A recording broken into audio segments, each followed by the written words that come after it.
Langsung saja kita sambut Natania, waktu kami persilakan. Ya, terima kasih Greti.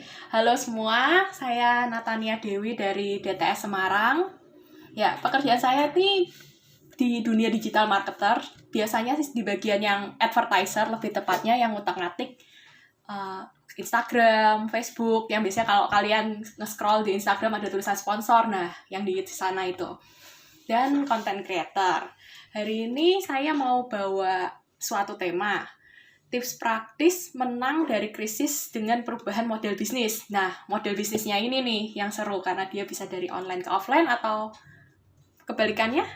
Nah, sebelum saya mulai, saya pakai dulu yang saya ada satu statement dulu, yaitu krisis itu nggak ada. Yang ada tuh cuma uang pindah kantong. Ini ada slide-nya saya. Sudah masuk atau belum, Naomi? Ya. Oke, kita lanjut dulu. Kenapa saya bisa bilang yang ada tuh uang pindah kantong? Karena semua yang ada di uang tuh tetap ada gitu. Bahkan orang-orang masih tetap megangin itu saat ini. Nah, yang karena krisis itu tidak ada dan cuma yang ada uang itu pindah kantong, nah, gimana mastiin kita tuh tetap berada di kantong yang tepat? Yuk, kita masuk tips yang pertama ya. Yang pertama tuh yang perlu diwaspadain awal adalah mental. Nah, mau ada krisis atau tidak, tetap ada bisnis yang menang atau kalah. Cuma karena adanya krisis ini nih, jadi lebih banyak lagi ada yang kalah, tapi bukan berarti nggak ada yang menang. Nah, kita kan tahu nih, sama-sama kita belajar di DTS, di KBC, kalau firman Tuhan yang kita itu diciptain itu untuk jadi kepala dan bukan ekor. Yuk, kita ngulik gimana caranya di saat-saat seperti ini kita keluar sebagai pemenangnya.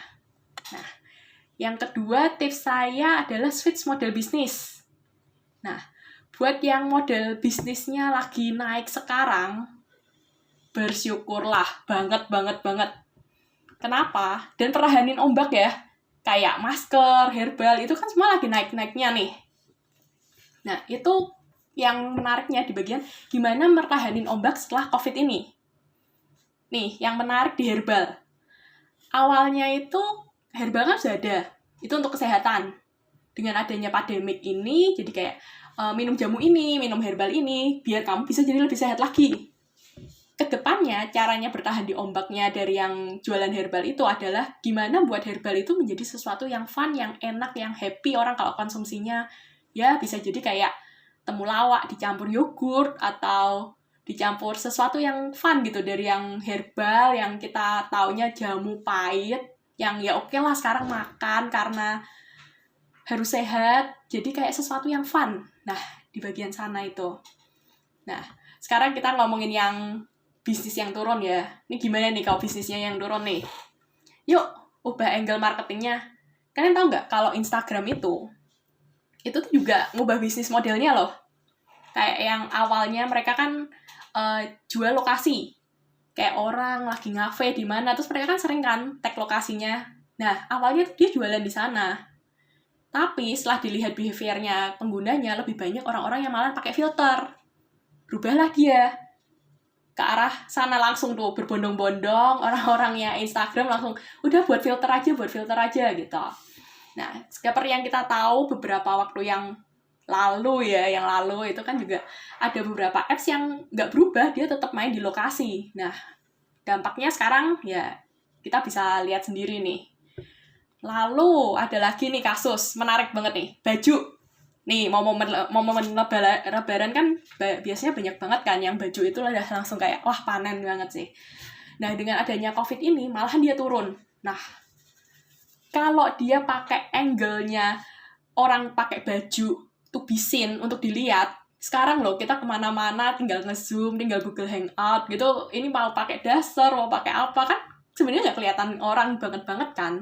Nah, di sana coba gimana kalau cari angle-nya gini, buat yang di Jakarta, yang di kota-kota gitu, nggak bisa mudik kan nih sekarang posisi, tapi tetap masih mau ngerasain lebaran. Gimana kalau si ini tetap jadi, si baju ini itu jadi gift, lebih ke arah dia sekarang si baju ini tuh jadi gift gitu buat dikirim ke keluarga, buat ke ayah ibu atau ke saudara yang biasanya mereka kalau lebaran gimana sih, tapi kan kali ini emang lagi posisi lagi nggak bisa keluar. Atau malahan lebih ke arah ini. Sekarang banyak banget kan yang lagi berbondong-bondong buat APD. Pastilah kalian scrolling Facebook, Instagram isinya ayo donasi APD. Nah, tapi di dokter-dokter yang pakai APD dalamnya kan tetap masih pakai baju kan. Nah, di sana itu tembak deh. Kalau kalian ada yang main baju fashion, nah bisa ditembak di sana. Donasi untuk dokter, baju untuk dokter, atau mungkin mau dibundling buat tukang sapu gitu. Nah, mungkin bisa lebih dilihat ke arah sana sih. Lalu selanjutnya adalah kalau apapun jualan kalian, coba lebih cari angle emosi untuk saat ini. Karena orang-orang tuh lagi fear of loss-nya tuh tinggi banget. Ya kita tahu ini lagi krisis kan. Nah, yang menarik ada salah satu produk saya itu minuman kolagen ya. Mostly dia juga bisa buat diet gitu, pencerah ya, anything. Terus habis itu kayak malahan itu meledak loh. Tahu nggak di bagian mana? WFH bikin melar. Nah, diambil di angle sana nih. Orang-orang kan takut kan dari yang badannya bagus, terus ini sudah sebulan WFH, terus kayak dianya membesar gitu, kayak udah mulai ketakutan nih orang-orang. Nah, di sana bisa dimainin angle. Karena ya mulai lagi kan, nih kita masih belum tahu sampai kapan, dan ini akan jadi new normal yang baru. Nah, selanjutnya ini saya mau bahas satu punyanya anak DTS Semarang nih, Diesel Cake. Nah, dia salah satu yang kena dampaknya dari COVID ini. Kue ulang tahun, kue merit, itu kebanyakan dipending. Kemarin dia lari ke arah buat cupcake DIY. Yang menarik pada saat dia nentuin harga jual. Pertama ada banyak banget sih yang bilang kayak, udah jangan mahal-mahal gitu. Soalnya ini orang-orang aja buat makan susah. Nah, nah di sana gimana cara kamu jangan cari angle orang yang buat besok makan aja tuh nggak tahu gitu loh, nih gimana. Cari angle ibu-ibu yang aduh nih gue gabut banget nih di rumah, ada anak lagi nih, mau ngapain aja nih anak. Nah, di bagian sana dilihat anak kayak ini deh, daripada gabut terus beli online shop sampai kayak yang beli kayak yang apa yang nggak penting juga dibeli gitu loh. Itu ada juga gitu. Nah, cari angle yang ke sana, yang ini anak-anaknya di rumah mau ngapain gitu, lebih lari ke sana. Selanjutnya perubahan model bisnis yang B2B ke B2C atau B2C ke B2B. Seperti tadi misalnya cupcake. Cupcake itu bisa dibuat, cupcake DIY itu bisa dibuat lempar ke sekolah.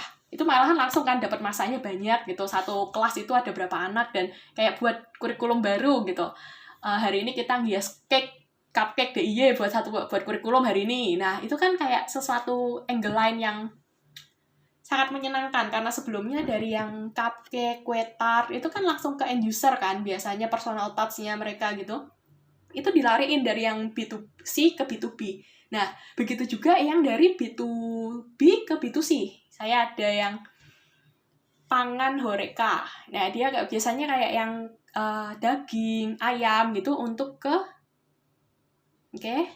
itu mereka lari ke hotel restoran, karena mereka sekarang lagi close yang hotel restoran.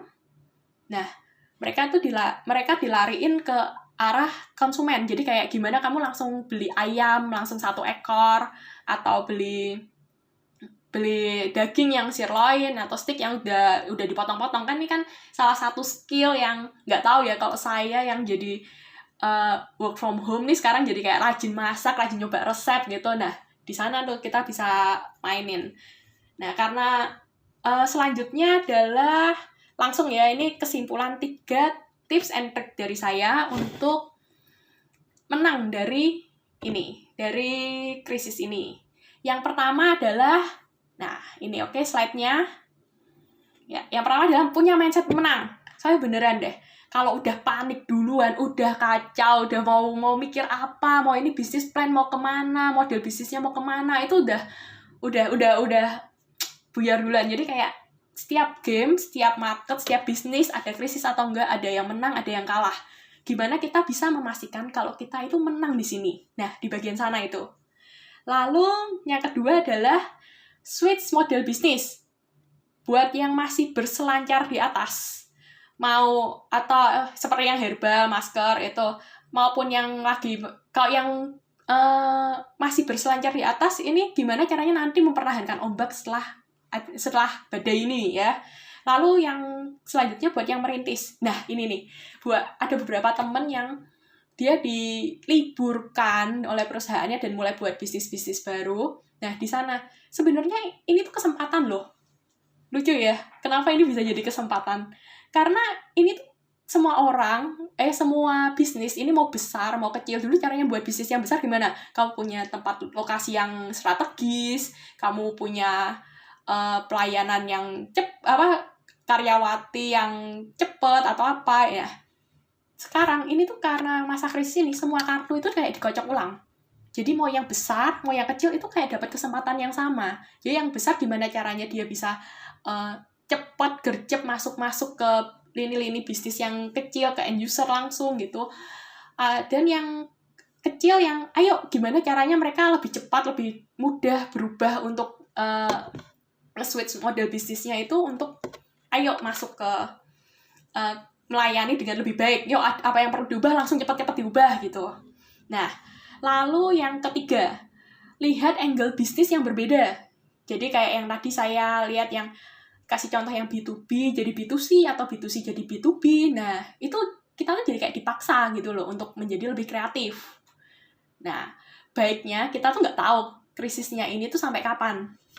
Kayak kalau kita tahu krisis ini, tinggal sebentar lagi nih, tinggal 3 bulan lagi atau 3 minggu lagi, kita tuh jadi kayak ngeremehin gitu loh, bentar lagi kok, bentar lagi kelar gitu. Malah mungkin dipikirnya nih holiday nih, gawat nih.